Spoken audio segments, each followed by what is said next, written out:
Fantastic. Right, we've been on for quite a while, so I'm going to finish with the last two questions and then let you go because you've given a lot of your time up to us. Sort of a double-part question for this one. Now, obviously, during your time, we had the rest, as they called it, in Doctor Who, which us fans, I remember writing to BBC very, very angry as about 6 years old, 7 years old.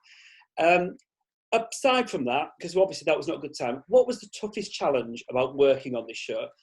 But also, what is your happiest memory of Doctor Who as a whole? If there was one way you could sort of, personify it. So, Colin first, the toughest thing about it, but the best thing. I think my happiest memory is waking up every day looking forward to going to work. Because that's something that some people never have in their lives. It's something that actors often do because we're doing what we love, but not every day. There are days when you just don't fancy going to rehearse or getting on that train to go to Hartlepool for a show or something. Nothing wrong with Hartlepool, by the way. I love Hartlepool. Oh, fabulous. But with Doctor Who, no, every day I woke up and I was happy because I was the Doctor and I was going to be the Doctor all day somewhere and working with people that I liked. So that was the happiest memory, just the overall doing of it. And to be honest, there weren't any downsides to it.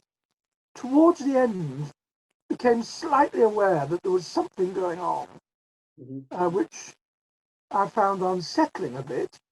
But unlike what happens today with leading actors in TV series, it really wasn't the case that the Doctor and his companion were consulted by scriptwriters and you had meetings and discussed your storylines. We didn't. We got our scripts, we learnt them, we turned up and did them. And the input was minimal. It was in rehearsal with the director. It was the only input I actually wanted at the time, because I'm a great believer in writers writing and actors acting. And it's a nice challenge to get that script off the page and onto the screen. So, major challenges? None really.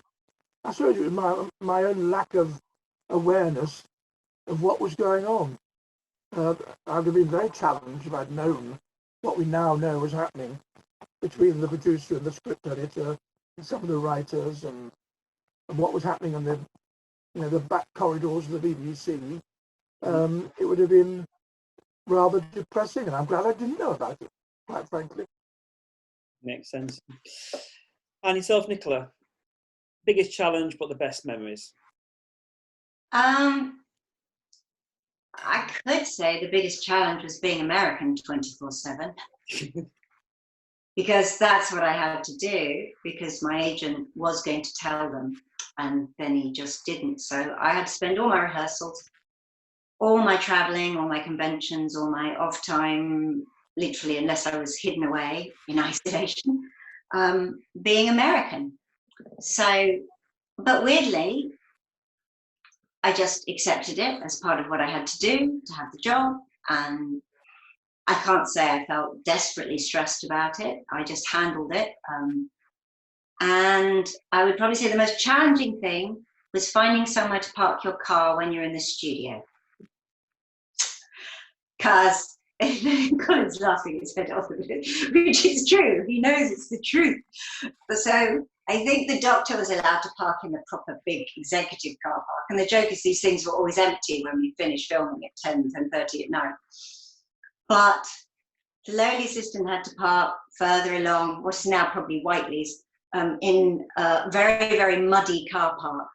So John used to ask whoever was like the biggest, most strapping person who'd been a part of the cast if they would walk me back to the car park, because it was a kind of treacherous walk with no light, in the dark, in the mud, to find your car.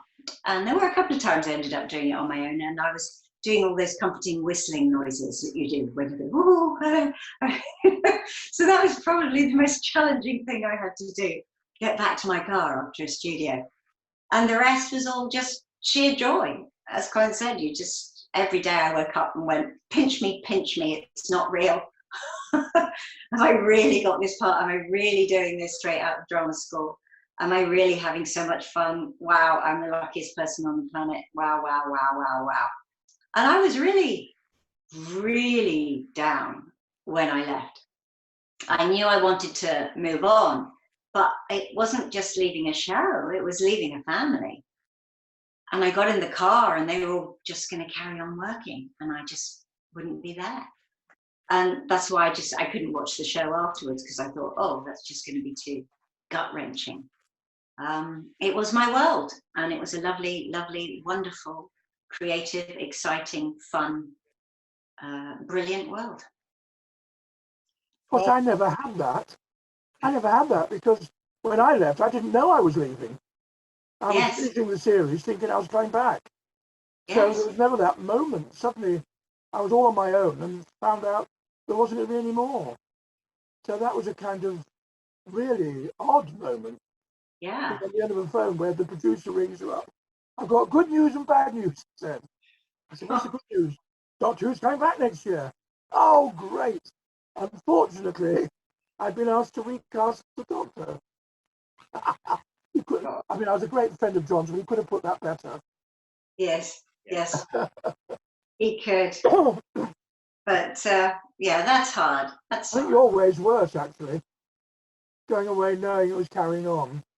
It was lonely. I felt really weird. I was driving from Brighton up to London and I was crying all down the A3. But baby, look at you now. Oh. I have to say though, Colin, despite the way you were treated at the end, you've been such an amazing ambassador for Doctor Who for decades and decades. And so many of us just loved your stories. I mean, it was a massive part of my childhood. So many other people, and I think you've been a phenomenal Doctor. And Peri, you were one of my favourite companions. It's been, it's a joy to speak to you both today, and it's been absolutely wonderful. I really hope we will see you next year in Scarborough in person, so we can actually keep going with it if all of this wonderful lockdown is out the way and everyone's fit and well and happy. Thank you so much for taking the time today. Do you have any final messages for your fans you'd like to give? Yes, keep washing those hands. Keep washing those hands and watching the Doctor. Absolutely. Take care, stay safe, be happy. That's lovely. And this is Colin Baker and Nicola Bryant from Doctor Who from the 1980s, the Sci Fi Scarborough Online.